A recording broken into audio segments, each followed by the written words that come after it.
Salut tout le monde. Eh bien on est le 31 octobre, demain 1er novembre, lundi, dimanche. Lundi il pleut. Donc ça c'est mon champ. Ça c'est les 3 rangs qui marchaient vraiment pas très bien. J'ai essayé 3 techniques, hein, presque à sol presque à nu, bon un peu nivelé, voilà, un peu plus profond ici. Là une butte qui était sèche, qui était dure, qui n'a jamais vraiment marché, mais qui s'améliorait. Là, une ce qu'on appelle en caisson, ça a été fait en lasagne, etc. Ça a très bien marché la première année, puis après c'était sec. Très bien marché parce que la lasagne crée de l'humidité, après c'était super sec. Il n'y avait plus rien qui donnait, quoi, trop sec. Et donc l'année prochaine, là, je vais faire engrais vert demain matin. Puis je vais faire, j'espère, les 2 rangs là-bas. Puis derrière, les anciens, là, je vais voir, peut-être du blé. Et l'idée, c'est que de toute manière, ça va rester sec, hein. L'engrais vert va juste permettre d'avoir une terre qui est un peu plus souple et de la nourrir. Je vais mettre aussi un truc azoté, du lingay, une sorte de vèse. Mais ça va rester très sec. Là, tant qu'il n'y a pas suffisamment de trucs entre les allées, que le niveau s'est pas remonté, que c'est pas devenu, entre guillemets, de niveau et aplani, ça va rester très sec et ça va s'assécher par les côtés, quoi. Donc, bon, ceci dit, voilà.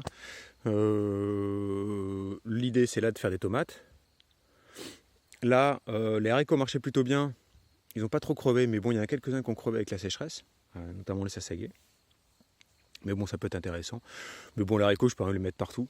Mais de plus en plus sec, donc ce qui tient bien, c'est les chilis, qui pourraient être ici.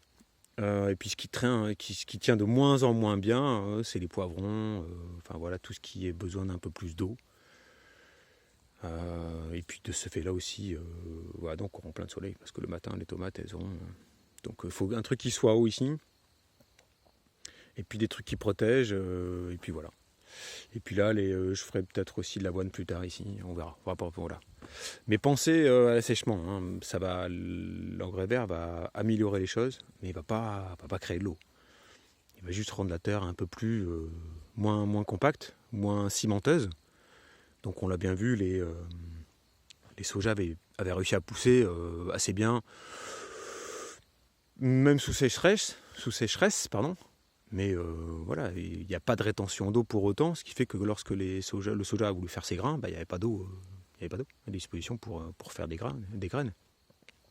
Donc il y aura le même problème ici, c'est-à-dire que les choses ne vont pas crever, elles vont pousser normalement, plus ou moins normalement, mais elles ne feront pas de fruits, à part les tomates ou les choses qui acceptent la sécheresse. Voilà, donc il faudra réfléchir à ça. C'était la réflexion, j'espère que je mentionnerai que je regarderai cette vidéo l'année prochaine. Voilà, premier engrais vert, une